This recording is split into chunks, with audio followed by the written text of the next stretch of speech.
Sampai Rasulullah memberikan gambaran, ada amal baik seperti biji kurma kecil, tapi dilipatkan sampai sebesar gunung waktu mau diletakkan di timbangan amal. Inilah rahmat Allah untuk orang iman, bahwa besok akan ditimbang amalan, kebaikan dilipat gandakan, keburukan ditetapkan. Bahkan keburukan banyak yang diampuni, terhapus dari buku catatan amal. Kalau terhapus, saudara, berarti nggak masuk mana? Nggak masuk timbangan. Timbangan amal itu pasti terjadi. Maka kata Rasulullah, kalau setiap orang sudah masuk timbangan itu, mulai proses penimbangan. Kalau kita sekarang kan penimbangan beras, penimbangan emas, penimbangan amal, tidak ada orang ingat orang lain. Semua hanya ingat dirinya sendiri. Dia akan mempertanggungjawabkan amalnya sendiri. Bitokoh, ini perlu jadi perhatian khusus bagi kita. Cerita tentang bitokoh. Bitokoh itu kartu kecil, seperti kartu pengenal kita. Kalau kita sedang kasih kartu pengenal di sini tuh, sedang rapat, sedang seminar, ada pengenalnya, bitokoh kecil atau KTP. Hadis terkenal di situ, orang ini memiliki 99 buku catatan amal, yang satu buku itu sepanjang atau seluas pandangan mata. Satu buku. Kalau kita di padang mahsyar tidak ada apa-apa, nggak ada pohon, semua rata. Dia bukunya itu selebar seluas pandangan matanya, 99. Semua isinya merah. Kalau rapot sekarang ini, semua isinya keburukan. 99. Dia sudah putus asa di hadapan Allah. Dia tanya, adakah kamu punya amal pembanding dari kebaikan? Tidak ada ya Allah, tidak mungkin ya Allah. Kata Allah, kamu masih punya betakah kecil. Kamu punya kartu betakah kecil. Setelah betakah itu dikeluarkan, saudara, di situ ada tulisan La ilaha illallah. Ini disebut hadisul batakah. Hadis, para ulama akidah menyebutkan hadis tentang kartu kecil. Ada tulisan La ilaha illallah. Lalu 99 diletakkan di timbangan sebelah kiri. Piringan itu, betakah kecil itu diletakkan di timbangan sebelah kanan. Tidak kelihatan, saudara. Oh, hanya kecil. 99 seluas pandangan mata tiap satu buku. Letakkan di situ. Namun apa yang terjadi setelah diletakkan, malat bihinna la ilaha illallah. Ternyata kalimat la ilaha illallah itu menjadi sangat berat dan menjadi condong ke kanan, condong ke piringan yang ada la ilaha illallah. Masuklah dia ke surga. Pertanyaannya pertama, apa sih la ilaha illallah itu? La ilaha illallah,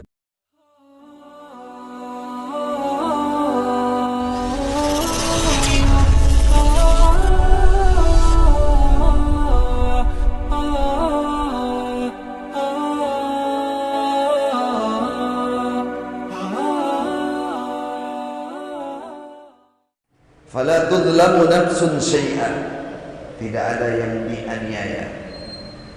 Hakimnya Allah, penentu yang memvonis Allah, saksinya para malaikat, ya. Bahkan saksi adalah tangan kita, kaki kita, bahkan bumi ini juga bersaksi. Bisakah kita berdusta di hadapan Allah Subhanahu? Tidak bisa. Tidak bisa. Allah zat yang maha adil.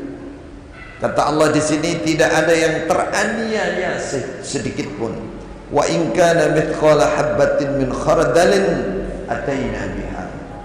Besok seluruh amal manusia, walaupun itu seberat khardal, orang Jawa bilang biji sawi. Apakah itu kebaikan, apakah keburukan? Biji sawi itu sampai sekarang saya belum ketemu. Apa maksudnya? Nek kelingan itu kayak wijen itulah, ya, atau lebih kecil dari itu. Besok akan didatangkan. Kalau itu berupa keburukan, ditetapkan segitu beratnya, sebiji sawi. Tapi kalau itu kebaikan, maka itu dilipat gandakan minimal 10 kali lipat. Bisa 700 kali lipat, bisa ila masya Allah. Sampai Rasulullah memberikan gambaran, ada amal baik seperti biji kurma kecil, tapi dilipatkan sampai sebesar gunung. waktu mau diletakkan di timbangan amal. Inilah rahmat Allah untuk orang iman, bahwa besok akan ditimbang amalan, kebaikan dilipat gandakan, keburukan ditetapkan, bahkan keburukan banyak yang diampuni, terhapus dari buku catatan amal. Kalau terhapus, saudara, berarti nggak masuk mana? Nggak masuk timbangan, nggak masuk timbangan. Dalam surah Al-A'raf ayat 8 Allah berfirman, wal waznu yawma idinil haq. Timbangan amal itu pasti terjadi. Maka kata Rasulullah, kalau setiap orang sudah masuk timbangan itu, mulai proses penimbangan. Kalau kita sekarang kan penimbangan beras, penimbangan emas, penimbangan amal, tidak ada orang ingat orang lain. Semua hanya ingat dirinya sendiri. Dia akan mempertanggungjawabkan amalnya sendiri.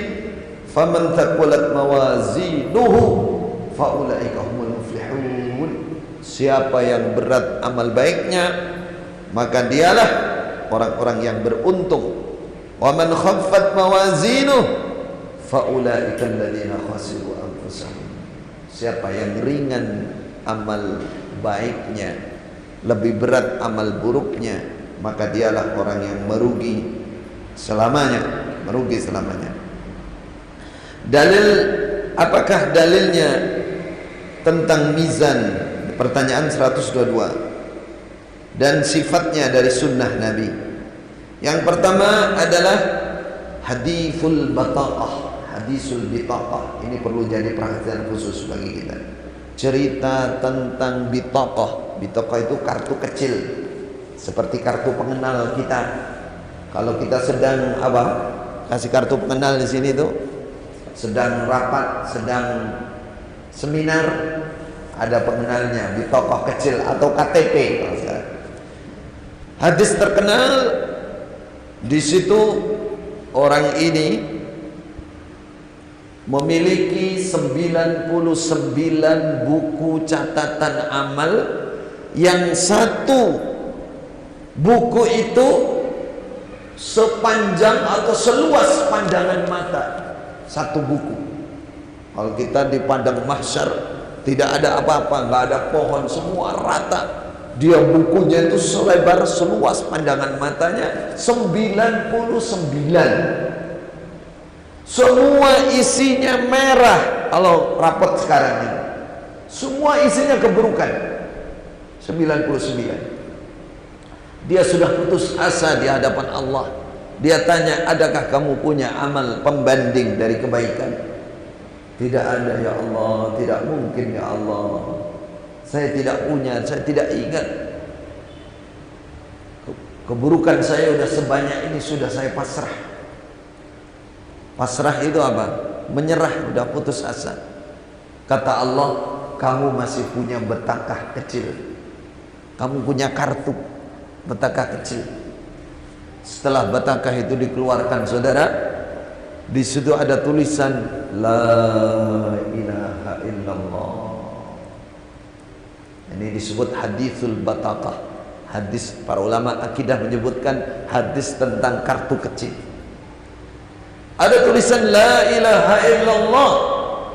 Lalu 99 diletakkan di timbangan sebelah kiri. Piringan itu, betaqah kecil itu diletakkan di timbangan sebelah kanan. Tidak kelihatan, saudara. Oh, hanya kecil. 99 seluas pandangan mata tiap satu buku. Takkan di situ. Namun apa yang terjadi setelah diletakkan malat bihinna la ilaha illallah. Ternyata kalimat la ilaha illallah itu menjadi sangat berat dan menjadi condong ke kanan, condong ke piringan yang ada la ilaha illallah. Masuklah dia ke surga. Pertanyaannya pertama, apa sih la ilaha illallah itu? La ilaha illallah itu mewakili ketauhidan seseorang kepada Allah Subhanahu wa taala. dia tidak mempersekutukan Allah dengan apapun, dia berbuat kebaikan apapun tadi yang kita sebutkan, ikhlas walaupun hanya sedikit, tauhidnya kuat, tauhidnya tinggi, padahal kemaksiatannya banyak. Apakah terus dengan ini kita mengandalkan tauhid saja lalu melakukan kemaksiatan sebanyak mungkin? Tidak, saudara. Maksudnya betapa tauhid, pernyataan tauhid la ilaha illallah itu pahalanya berlipat ganda luar biasa, membuat dosa-dosa ini kalah diampuni oleh Allah, diberatkan tauhidnya. Itu pembuktian bahwa besok di dalam sunnah Nabi di sini disebutkan, itulah yang membuktikan bahwa mizanul amal akan ada besok hari kiamat. Seorang ulama sahabat, ya, namanya Abdullah bin Mas'ud, sedikit tidak imbang antara badan dan betisnya.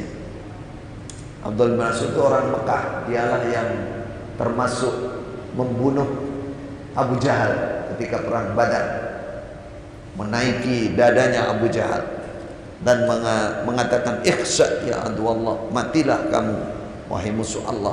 Karena waktu di Mekah Abdul Mas'ud pernah diludahi mukanya oleh Abu Jahal karena dia mau sholat. Abdullah bin Mas'ud menjadi seorang sahabat yang sangat dekat dengan Rasulullah. Namun beliau ini ceritanya betisnya itu agak kecil. Suatu saat dia naik pohon, kelihatan oleh sahabat yang lain. Kata sahabat yang lain pada ketawa semua.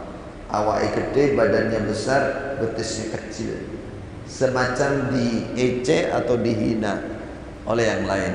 Rasulullah mengatakan, atajabuna min diqqati saqai, kata Nabi, apa kalian heran dan memperolok tentang kecilnya dua betis dia?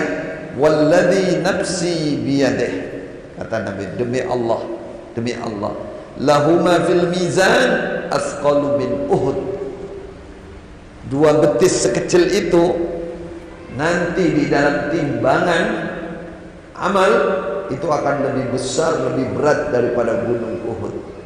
Ini yang dimaksud adalah mengungkap keikhlasan Abdullah bin Mas'ud atau amal baiknya. Walaupun dia cacat kaki, tapi besok amal dia, ya, amal dia yang setipis betisnya itu, amal kebaikan dia itu akan lebih besar daripada gunung Uhud, lebih berat daripada gunung Uhud.